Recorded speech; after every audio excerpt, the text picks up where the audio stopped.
sim, alô, alô, alô minha senhora, alô meu senhor, que bom ter você aqui no canal dos Mistérios do Paulinho Boa Pessoa. História de hoje espetacular, é o único comentário, puxa, você vai mexer muito com o coração do nosso ouvinte, é uma história espetacular, a viagem e o encontro com o mistério, muito boa a história. Tá tudo pronto e preparado aqui e eu já vou começar. Sabe o que eu queria dizer a vocês? É que agora a nossa equipe, ela faz a música de acordo com a história. Então tem muita gente escrevendo a história e dizendo, Paulinho, faz uma música de acordo com a minha história. Inclusive, a Lilian Romero pediu também, né, Lilian? Então no finalzinho dessa história, nós faremos uma música contando a história da Lilian Romero. Mas aí ocorreu uma ideia para alguém aqui da equipe. Foi o Léo, né, que teve essa ideia. O Léo falou, Paulinho, por que a gente não cria assim a música do nosso ouvinte? Né? O ouvinte que quiser, então, você que está me ouvindo, você que está me acompanhando, se você quiser que eu faça uma música para você, uma letra que vai ter uma melodia bonita, os arranjos bonitos, uma bela interpretação, uma música sobre você, sobre a tua história de amor. Basta você escrever assim, o seu nome, né? Você vai colocar o seu nome, fazer um resumo daquilo que você quer que esteja na letra. Ah, eu não abro mão, quero que isso aqui esteja na letra da minha música. Aí você fala um pouco de você, você fala um pouco da sua história de amor, você fala um pouco... De repente não é uma música sobre você. Aí você fala assim, eu quero fazer essa música em homenagem à minha mãe, né? Então a minha mãe, digamos que ela se chama Dona Ernestina. A Dona Ernestina, minha mãe, é assim, quero fazer uma homenagem a ela. Então você faz isso. Basta você mandar aqui um Pix de R$50, que são os custos da equipe. A gente não cobra absolutamente nada, a não ser custos da equipe, né? O pessoal que prepara. E a gente vai fazer uma música exclusiva para você. Entendeu ou não? De acordo com aquilo que você pedir. Então você manda o nome da pessoa que vai receber a música, a história, se for você, conta um pedacinho da história que você quer que conste. De repente é aniversário de alguém, digamos, o teu namorado vai fazer aniversário, então você quer fazer uma música para ele, aí você coloca o nome do namorado, quantos anos ele vai fazer e o que você gostaria que estivesse presente na letra. Tudo aquilo, meu namorado, ele é isso, ele é carinhoso, ele beija bem, meu namorado é um bom vendedor das Casas Bahia, não importa. Eu quero que você coloque coisas que aconteçam, essas coisas aconteçam com a pessoa que vai receber a homenagem da música. Legal? O que você achou da ideia? Gostou? Então manda pra cá o teu pedido. Aí você manda o pedido. Mas Paulinho, por onde que eu mando esse pedido? Pode ser pelo nosso WhatsApp. O WhatsApp, o número dele é fácil, ele fica bem à direita da thumbnail, bem à direita da capinha de vídeo, bem à direita da miniatura do vídeo. Aí você olha assim para o nosso vídeo, você vê não é a direita, não, a esquerda, perdão. Fica bem à esquerda da capinha do vídeo. É um telefone de São Paulo, até vou dizer o telefone aqui. É 0 operadora 11 951336677. 951336677. Inclusive esse telefone, além de ser o nosso WhatsApp, ele também é chave Pix. Então através do Pix você pode fazer lá um Pix de R$50 para que você ganhe e receba uma música exclusiva sua, contando a sua história. Manda um resuminho, tá? Tudo aquilo que você quer que conste da letra, você manda o resuminho pra gente. E a gente faz a música pra você. Perfeito? Ok? Bom, sem mais delongas, acabou de começar.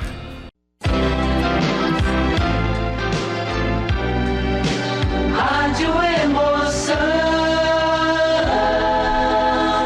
Paulinho Boa Pessoa.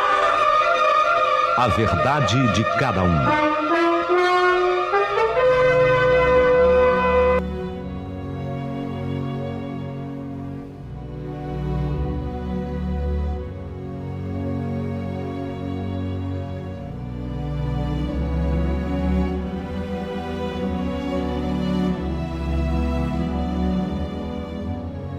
Meu querido amigo Paulinho Boa Pessoa, é uma honra escrever para o teu programa e contar hoje a minha verdadeira história.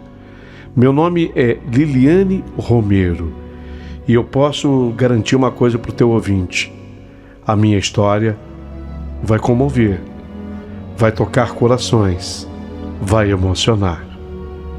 Comecei a contar.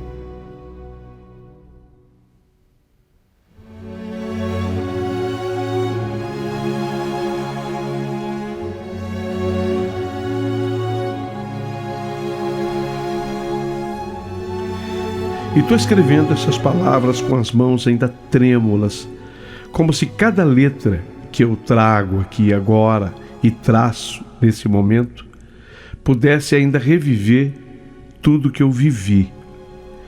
Foi naquele ano de 2007, mais precisamente no mês da primavera, setembro.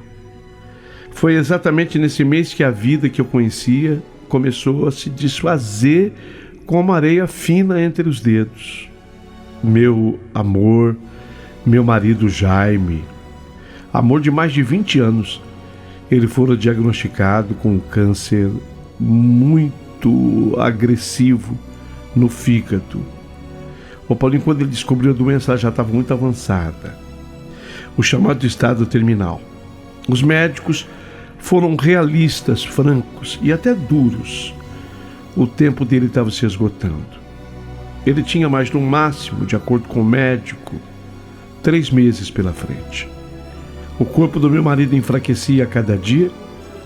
E o que eu sempre fui uma mulher assim firme, me chamavam de rocha, sabe? De tão firme que eu era, corajosa. Eu comecei a sentir medo. Um medo que eu jamais imaginei sentir e de forma tão intensa na minha vida. Logo no início, as primeiras semanas foram de tratamentos paliativos. Não tinha o que fazer, Paulinho. Os médicos disseram: remédio, quimioterapia, coisa forte, não ia resolver. Não ia. Então, dali para frente foram muitas noites em claro ao lado do Jaime. Mas foi já em outubro que algo estranho começou a acontecer. Meu nome é Liliane, mas ele me chama de Lili. Ele dizia: Lili, aqui no quarto tem pessoas, Lili. Eu posso vê-las. Ele sussurrava deitado, com os olhos arregalados e com a voz fraca. Lili, eu estou assustado. Às vezes estávamos na sala, né? Aqui na sala está cheio de gente. Tem um monte de pessoas aqui. Eu fico assustado de ver essas pessoas prestando a máxima atenção em tudo que a gente fala. Eu dizia para ele: Jaime, meu amor, não diga isso, é você que está cansado demais. Eu tentava confortá-lo, levar o assunto para um outro lugar, mas ele insistia. E eu comecei a perceber que o tom das reclamações dele mudava. Não era mais sobre dor no corpo, sabe? Ele tinha muitas dores antes. De repente, ele começou a reclamar mais sobre essas pessoas, essas sombras ao redor dele o tempo todo. Lili, é que são muitas pessoas, sabe? Agora aqui na sala, eu tô com você, deve ter umas 20, ou até, quem sabe, 30 pessoas. E todas observando, caladas. Estão assim, sabe, na sala, como se tivesse uma festa aqui em casa. E essas pessoas tivessem sido convidadas, mas elas não foram, Lili. Eu não sei quem elas são, eu não as conheço. Eu fico apavorado com você aqui, Lili. Jaime, Jaime, meu amor, deixa eu esclarecer. Olha, isso é coisa que está sendo produzida pela sua mente, Jaime. Porque aqui na sala, nesse momento, só tem eu e você, amor. Que você sabe, você está lutando aí contra uma doença e às vezes toma algum remédio mais forte. Isso mexe mesmo com a cabeça da gente. Eu também sou assim. Eu dizia isso olhando assim ao redor. Se estávamos na sala, eu olhava em cada canto. Se estávamos no quarto, eu também olhava em cada canto. Mas ali eu não via nada, eu não via ninguém. Mas ele continuava reclamando. Às vezes, quando estávamos no quarto, ele se sentava na cama, olhos fixos no nada, como se realmente enxergasse sombras mudas. Eu olhava e não via nada, só a luz fraca da lâmpada branca, o ventilador girando no teto e o silêncio pesado que invadia o quarto. O Jaime começou a dar muito trabalho com essa coisa, sabe? Com essas pessoas. E aí, de repente, ele começou com essa história. Começou, inclusive, a repetir essa história dia após dia. Lili, eu quero ir para minha terra natal. A terra natal do meu marido é Rubim. Rubim é uma cidade mineira que fica no Vale do Jequitinhonha, mas é muito distante do Rio de Janeiro, onde moramos. E ele começou com essa história. Lili, eu quero ir para minha terra, eu quero ir para Rubim. Eu preciso ir para o Vale do Jequitinhonha. Eu estou louco de vontade de comer um feijão tropeiro, mas eu quero feijão tropeiro tradicional de lá. Feijão com andu. Ele falava assim, mas eu sabia que ele não estava comendo nada. Em casa, ele gostava da comida que eu fazia, mas por mais que eu caprichasse, ele não estava comendo nada, ele não tinha mais apetite. Mas ele começa a repetir essa história. Ele nasceu nessa pequena cidade interiorana, aliás, muito gostosa, em Minas Gerais. E ele viveu por lá até 15 anos. Depois ele veio para o Rio de Janeiro. Foi aqui que nós nos conhecemos. Seu olhar, ao falar daquelas lembranças, tornava-se mais vivo, embora seu corpo fosse cada vez mais fraco. Tudo bem, eu teria grande prazer, sabe, Paulinho, em levá-lo até Rubim. O problema era a distância. Porque do Rio de Janeiro a Rubim dá mais ou menos 1.000 quilômetros, 1.000 quilômetros e 30. Dá umas 15 horas de viagem, sabe? Mas ele dizia que lá, na sua cidade mineira, ele queria rever muita coisa. Eu preciso, sabe, amor, dizia ele para mim. Lili, eu quero ver as montanhas, aquelas montanhas de pedra. Eu quero comer aquele feijão tropeiro tradicional feito com feijão andu.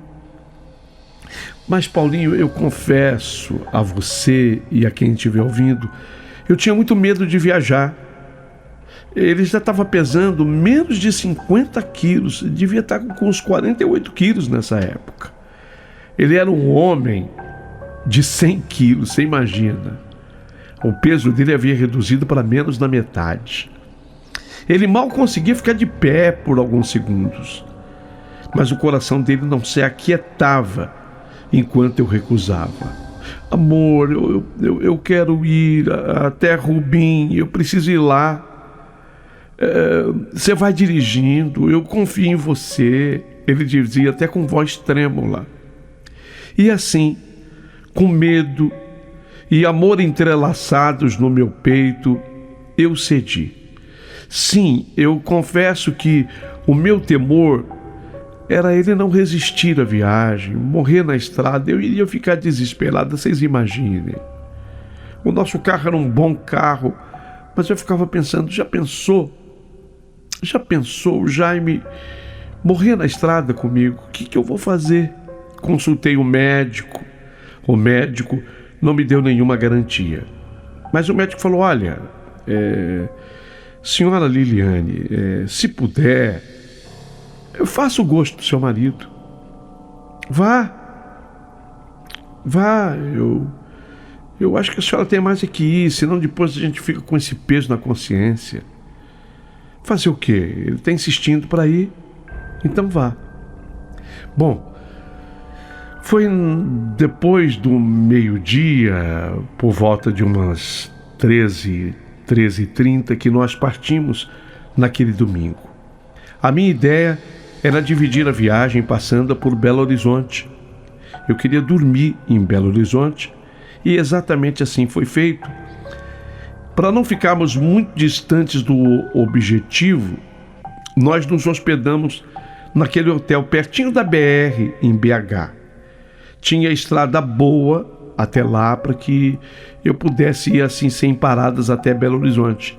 Dali para frente é que as coisas começavam a complicar um pouco, mas tudo bem. Então nós partimos. Eu me lembro que aquela tarde de domingo era novembro de 2007. Fazia bastante calor. Eu dirigia com o coração acelerado, estava vigilante a cada curva. Sabe, a cada respirada do meu marido eu ficava muito atenta, porque o meu medo era aquele, sabe? Meu medo era que ele partisse durante a viagem. A cada luz distante que vinha ao meu encontro dos nossos faróis, eu sinalizava também. O Jaime ali, no banco do carona ao meu lado, recostado no banco. O banco um pouquinho mais deitado do que normalmente ele usava.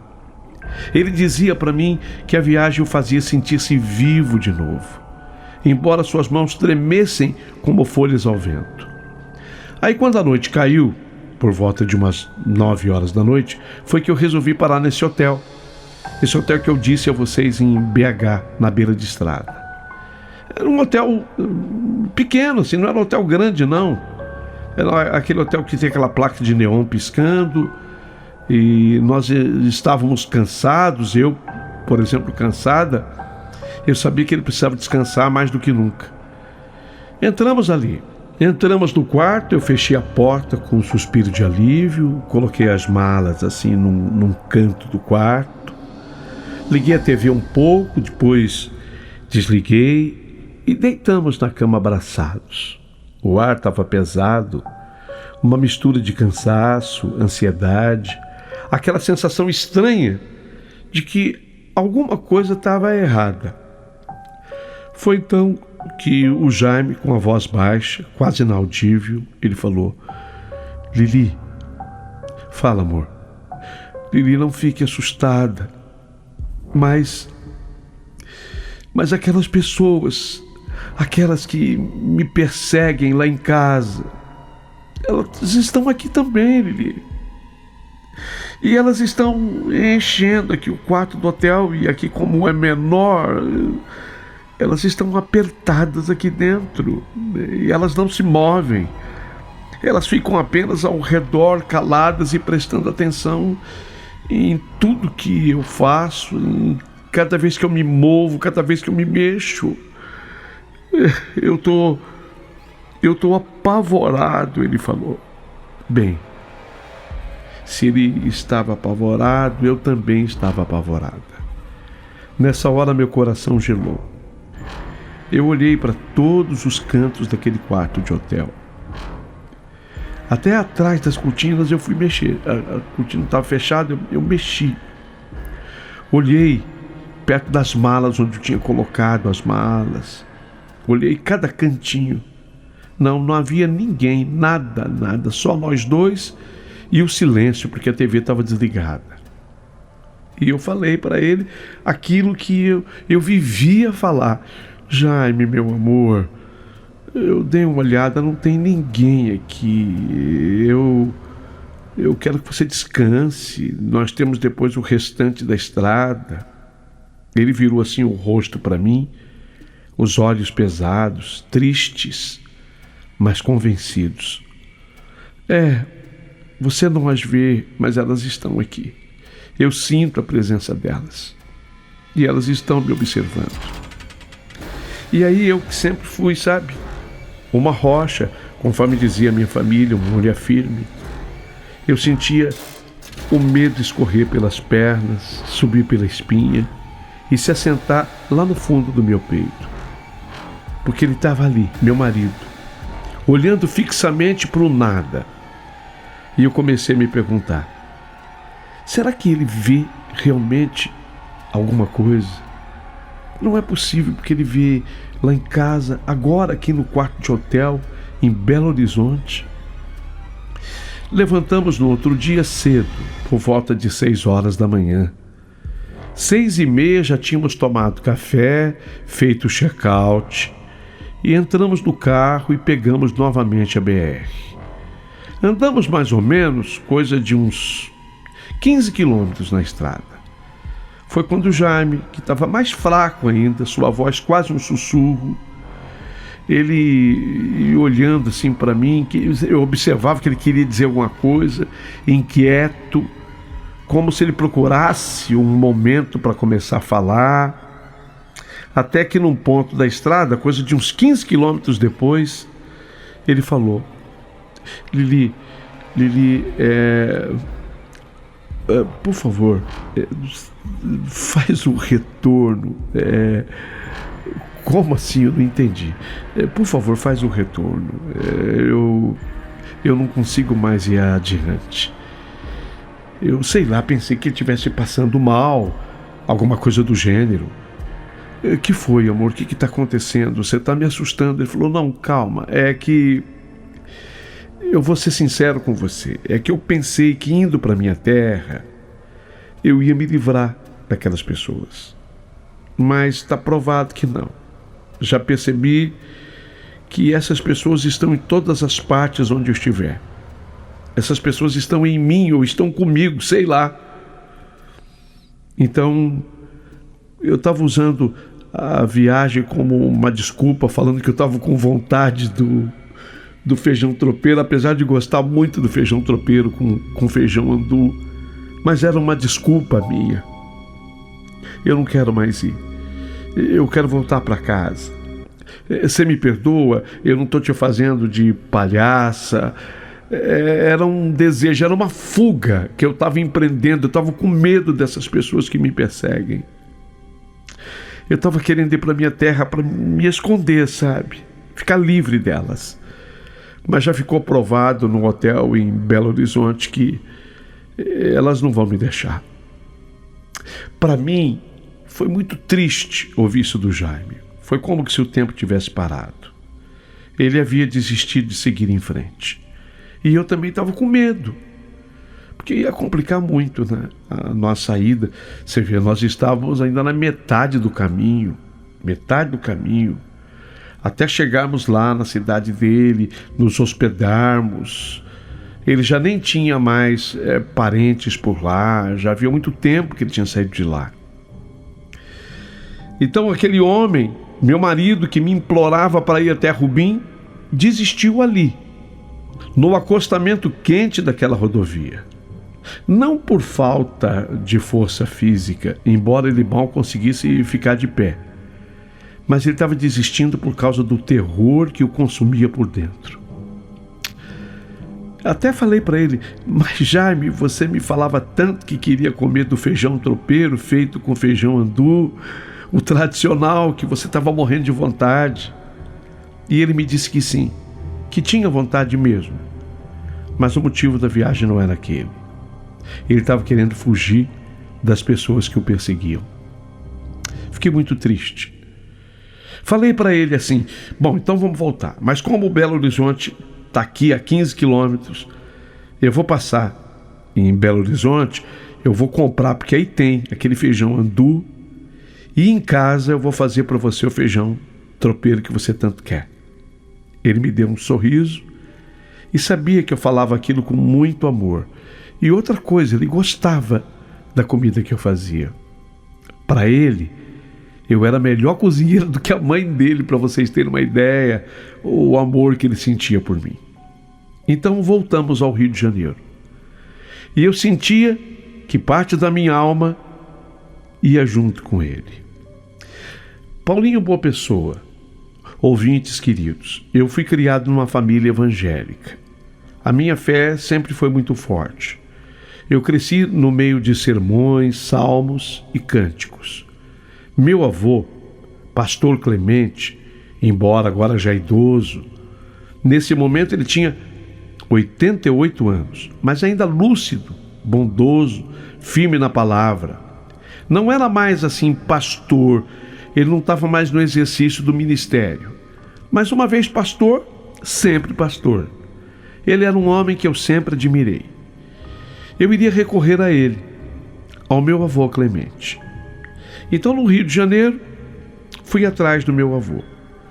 Quando contei a ele tudo o que estava acontecendo, não apenas o sofrimento físico do Jaime, mas as visões, aquilo que ele via, aquelas pessoas na sala. Ele não escutava, é gozado, isso é incrível. As pessoas, elas ficavam em silêncio o tempo todo. Isso era interessante de ser dito. Não havia uma audição daquelas vozes, havia presença. Então, ele via as pessoas. Eu contei tudo para o meu avô, contei nos detalhes, pedindo uma ajuda. E eu vi lágrimas nos olhos do meu avô Clemente.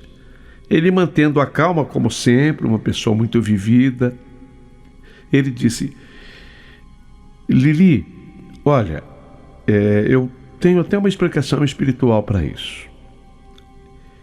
E vamos buscar uma libertação. Ele precisa de uma libertação na presença de Deus. É isso. E assim o vô Clemente, eu o trouxe no carro até a minha casa. Eu aproveitei para aquele jantar daquele dia. Eu tinha feito um feijão tropeiro com feijão andu que eu comprei em Belo Horizonte. Eu encontrei exatamente o feijão que eu queria, porque tem que ser com aquele feijão especial. Então tinha feito, ia ser assim o nosso jantar. O jantar entre mim, o meu vô Clemente, pastor, sempre pastor, e ele, o meu amor, o Jaime. E já em nossa sala de estar, com a Bíblia aberta sobre a mesa, no centro, o meu avô começou a orar pelo Jaime. Orações de libertação, de renúncia, de entrega e de luz. Ele abriu a palavra exatamente num trecho que fala sobre livramento e libertação, sobre quebrar cadeias e expulsar sombras de medo. As palavras fluíam. Eu fiquei ali, ajoelhada ao lado do Jaime, segurando a mão do Jaime, sentindo que algo profundo estava acontecendo. Então, num momento que até hoje me faz arrepiar a espinha, o Jaime, ele estremeceu o corpo dele inteirinho, Eu senti, quando ele tremeu assim, o corpo inteiro. E senti quando o tremor passou por ele, e foi depois disso que ele abriu os olhos, e abriu os olhos bem arregalados, e ele sussurrou: vô Clemente, Lili. Ele se dirigiu a mim e ao meu avô. Vô Clemente, Lili, vocês me libertaram do que me prendia aqui, do que me amarrava a essa terra. Vocês me libertaram. Eles foram embora. As pessoas foram embora. As sombras foram embora. Todos saíram. Eu nem sabia como agir nessa hora. Eu não sabia se eu devia sorrir, se eu devia chorar, se eu devia dar glória a Deus, se eu devia gritar amém. Eu não sei, eu fiquei meio perdida nas atitudes, esperando que meu avô reagisse. Mas meu avô, já pela idade, 88 anos, era um homem muito vivido, muito experiente, muito calmo. Então, ele teve uma atitude assim bem tranquila. Eu procurei seguir e imitar o vô Clemente. Exatamente porque naquele instante eu entendi algo que eu jamais imaginei: que o meu marido pudesse ter sido libertado, mas não para ficar mais aqui. E foi naquela noite que, depois da oração, sentamos à mesa para comer o tal do feijão tropeiro que eu havia feito com feijão andu. Nossa, que delícia, dizia o vô Clemente. Meu marido também. Diziam que tinha ficado uma delícia. Mas eu nunca podia imaginar que aquela era a última refeição do Jaime, meu marido. Ele comeu, fez força para comer, ele gostou. Até que comeu mais do que eu imaginei que ele pudesse comer. Dizem que a pessoa, quando ela está no fim, ela acaba tendo uma melhora, e exatamente naquela noite eu senti isso. Ele teve, sabe, aquela melhora, ele teve vontade de comer, ele disse que se sentia liberto de tudo aquilo que o perseguia.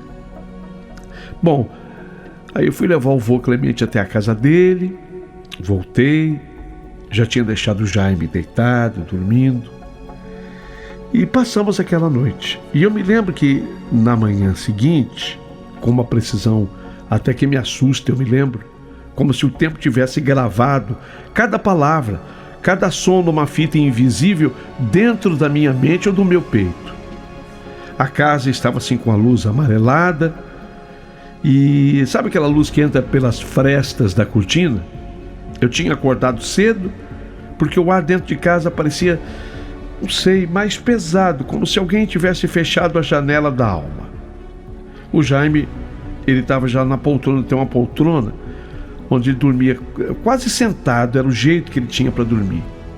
Ele estava embrulhado assim num cobertor fininho, porque fazia calor. O rosto dele estava muito mais magro do que eu jamais vira, e mesmo assim havia uma paz estranha nele, uma calma que me deu esperança, mas que me deixou apavorado ao mesmo tempo. Foi quando o Jaime falou. A voz dele saiu fraca, quase tão fina quanto a fumaça de um cigarro apagado. Ele falou assim: Lili, eu estava por perto, mas ainda assim eu tive que dar uns passos, e eu até apertei esses passos para que ele sentisse que eu estava ligado e presente. Apertei os dedos dele assim na minha mão, para que ele sentisse ali a minha presença. A casa estava com um cheirinho de café, eu tinha coado o café. E aí ele falou: Lili, depois daquela oração que o vô Clemente fez, eu sinto que eu vou embora, Lili. Puxa, quando ele falou assim, aquelas palavras me cortaram como um vidro. Eu não soube o que responder na hora. Me sentei ali ao lado dele, arrumei o cobertor sobre as pernas dele com cuidado, como quem ajeita uma boneca, e tentei medir o tom do que ele dizia. Havia alívio naquela fala, mas também uma doçura serena que me soou como um adeus. Ofereci para ele um pedaço de pão. Eu tinha feito, ele gosta de pão caseiro, eu tinha feito pão. Eu falei para ele: eu vou pegar um pedacinho de pão para você com um pouco de geleia. Era o que eu conseguia fazer para que tudo parecesse normal.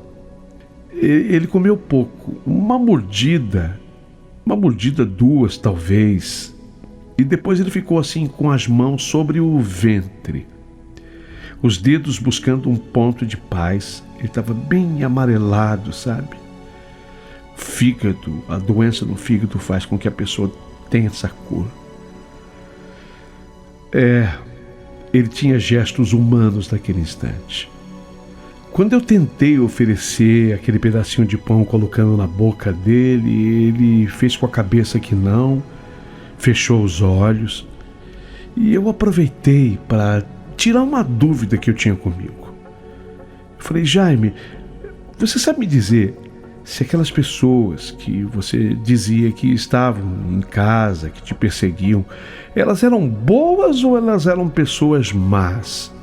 Eu perguntei isso para eu entender se aquela libertação que meu avô tinha pedido tinha sido de algo maléfico ou de algo que o chamava para o outro lado. Aí o Jaime, de olhos fechados, como se revisse cenas antigas, a respiração dele era lenta, compassada. Ele respondeu: Lili, eu não sei dizer, porque aquelas pessoas nunca falavam nada, ficavam só. Onde eu fosse, lá elas estavam. Elas olhavam, conversavam entre elas com os olhos, não havia voz. Mas eu sentia medo. Eu sempre tive medo daquelas pessoas. Elas não falavam nada, elas ficavam prestando muita atenção naquilo que eu falava. E eu tinha medo delas. Foi quando o Jaime abriu os olhos e me olhou como quem pede uma verdade que não cabe em palavras. Quando o vovô orou, eu senti como que se as cordas que me prendessem estivessem se arrebentando. Não doendo, Lili, só soltas. Foi quando eu perguntei para ele: e agora você ainda tem medo? Olha, eu ainda tenho um pouco de medo, mas não medo de antes. O jeito como ele pronunciou cordas fez minha garganta apertar. Eu pensei naquelas vozes caladas, nas sombras que ele dizia ver no fim do corredor. Imaginei correntes invisíveis se desfazendo com o sopro de uma oração. Era uma imagem bonita e aterradora ao mesmo tempo. Passou uma hora, eu fiquei segurando a mão dele. As nossas palmas se encaixavam exatamente como quando jovens ainda estávamos apaixonados. Eu gostava de pensar que era para mantê-lo ancorado. Durante aquela hora, ele dormitou e acordou, murmurando nomes de lugares antigos, cheiros que eu nunca sentira, e às vezes apenas sorria com os olhos fechados, como quem vê o que é proibido a gente ver. De repente, sem aviso dramático ou som, o Jaime ficou imóvel. A respiração dele foi ficando mais e mais leve até que cessou o movimento do peito, deixando apenas a cadência irregular de uma máquina que eu ouvi no fundo da minha cabeça. Não havia máquina. Era só o silêncio que preenchia o espaço onde havia fôlego. Eu desliguei o ventilador. O ruído pequeno foi embora e sobrou apenas o meu respirar descompassado. Nessa hora eu tentei acordar o Jaime. Jaime. Eu até balancei assim o ombro dele. Jaime. Toquei o pulso. Senti a pulsação, mas muito fraquinha. Senti frio. Não, eu não chorei ali. Pelo menos não naquele primeiro momento. Foi um silêncio surdo, como quando a casa inteira prende a respiração para ouvir um som distante. Chamei o médico, chamei ajuda. Vieram as pessoas, fizeram o que podiam. Tirei da gaveta um lenço e tentei ser prática. Telefone, parentes, o avô, tudo aconteceu com lentidão de um relógio que perde as horas e ao mesmo tempo com a velocidade de uma queda. Passaram-se 3 dias depois daquilo. Nesses 3 dias eu rezava, implorava, cantava hinos que meu avô entoava quando ele era mais jovem. Cantei até a minha voz rachar. No hospital, as paredes cheias de azulejos brancos me lembravam o quarto do hotel lá na estrada, onde eu olhei e não vi ninguém. A sensação agora era outra. Eu via rostos em todos os cantos. Via a enfermeira, que me lembrava uma mulher de um sonho antigo, o médico, que também tinha um jeito de avô, e até o relógio que parecia zombar da minha pressa. Entre um procedimento e outro, eu segurava a mão dele e falava, às vezes banalidades, às vezes memórias, o nome do prato que ele mais gostava. Quando você sair daqui, Jaime, eu quero fazer aquele feijão tropeiro para você, com feijão andu.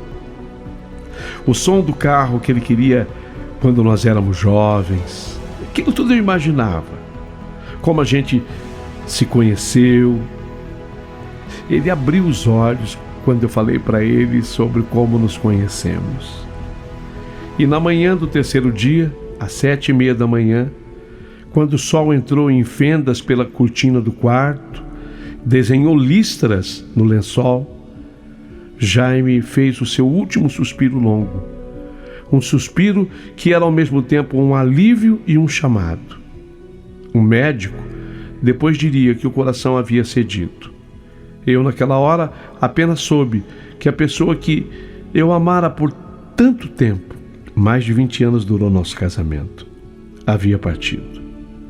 Não houve alarde, apenas um fechar de olhos, uma parada suave, mas o mundo continuava. O corpo dele logo foi embora daquele quarto de hospital, mas o espírito, a alma dele ficaria para sempre em mim. As sombras que ele jurava ver por uns dias voltaram a ser somente palavras ditas ao vento. E eu permaneci com os recortes do homem, as fotos em cima da estante, o sorriso torto dele, o relógio parado na parede, a caneca de porcelana com uma lasca que eu jurava consertar e nunca consertei. Por muitos meses, a dor foi uma onda bruta. Às vezes vinha e me arrastava ao fundo. Era um choro incontrolável no banheiro, eram as lembranças dos sons que a televisão fazia quando ele dormia, eram os pequenos objetos que todos os dias me lembravam que ele não viria mais à mesa. Não viria mais. Outras vezes, a tristeza se manifestava como um cansaço constante, físico, mental, e eu caminhava pela casa como quem passa entre móveis transparentes.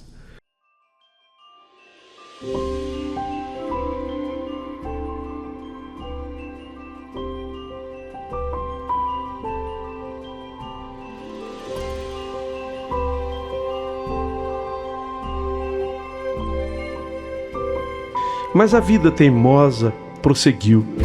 O tempo que parece reduzir tudo começou a alisar as arestas mais dolorosas. 5 anos depois do enterro, 5 anos que passaram em pequenas medidas, um aniversário, um Natal, papéis, médicos, visitas de família. Foi aí que eu conheci o Marco Antônio. Foi numa tarde em que eu havia saído para caminhar no parque. Ele estava ali com os seus filhos, um casal. Meninos que já não eram tão crianças pequenas, mas nem adultos. Naquela faixa tênue em que se aprende a achar o próprio lugar no mundo. Ele sorriu para mim de um modo que me fez lembrar até o Jaime, no nosso primeiro ano de casamento, quando tudo ainda era promessa. Marco era calmo, tinha as mãos de quem trabalhou com coisas práticas, talvez um ofício, talvez o cuidado de casa. Trazia no olhar o cansaço de quem também viveu perdas. Ele era viúvo. Falou dos filhos com uma ternura que me fez sentir segura naquela conversa. Conversamos sobre coisas pequenas, o tempo, o melhor café da cidade, sobre como a vida às vezes obriga a gente a aprender a ficar de pé de novo.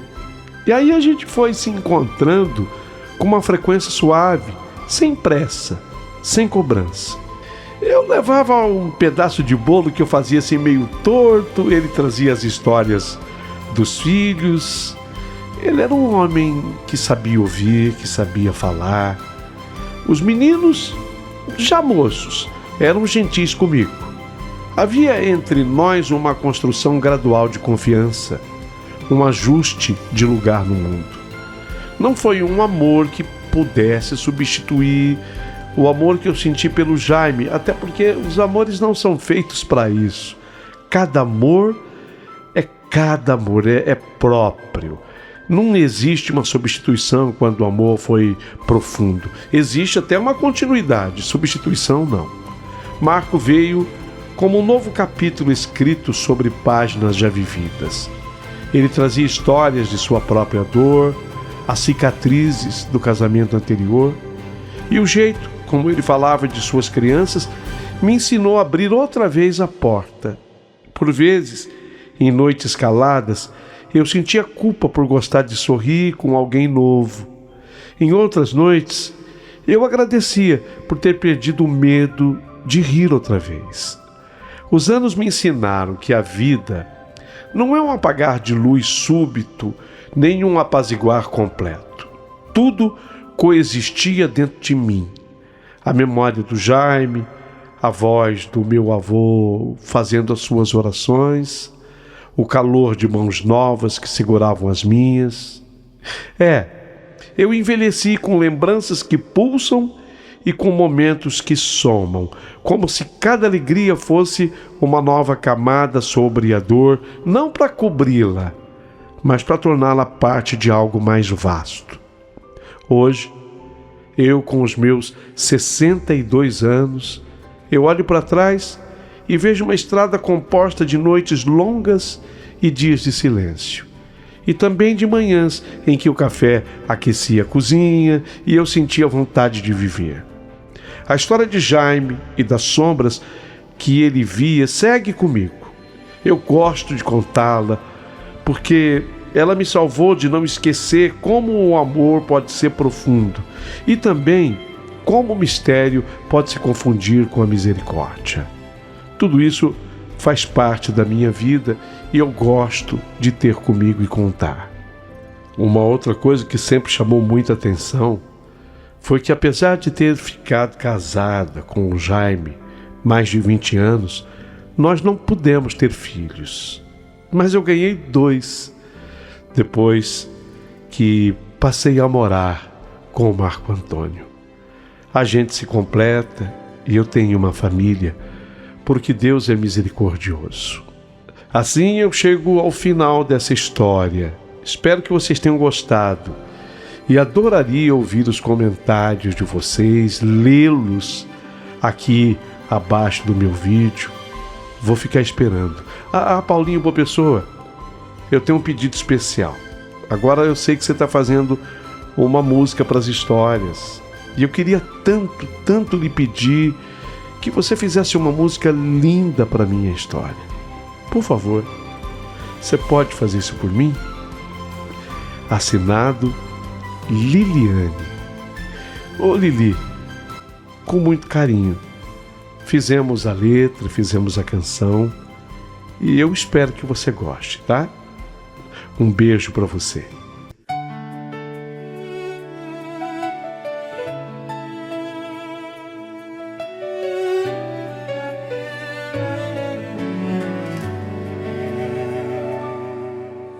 Quando a noite veio e você se foi dormir, senti um medo calado que não soube definir.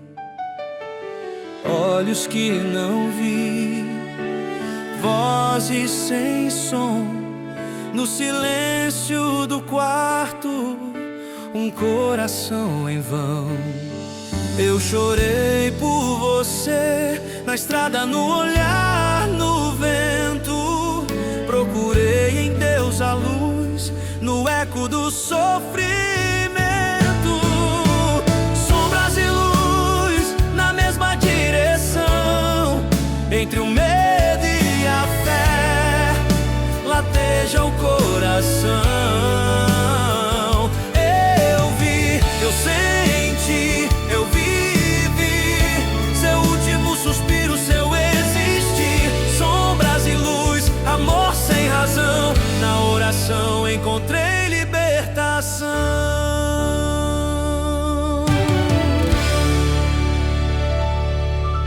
Palavras que não foram ditas ficaram no ar. O toque da sua mão eu ainda posso guardar. No livro aberto busquei salvação. Entre páginas e versos encontrei redenção. E se o mundo não vê o que você viu, minha fé permanece mesmo sem sentir. No fim da estrada há um clarão que leva o medo, traz a salvação. Sombras e luz no mesmo coração, entre a vida e a fé, a canção. Eu vi, eu senti, eu vivi seu último suspiro, seu existir. Sombras e luz, amor sem razão, na oração encontrei libertação.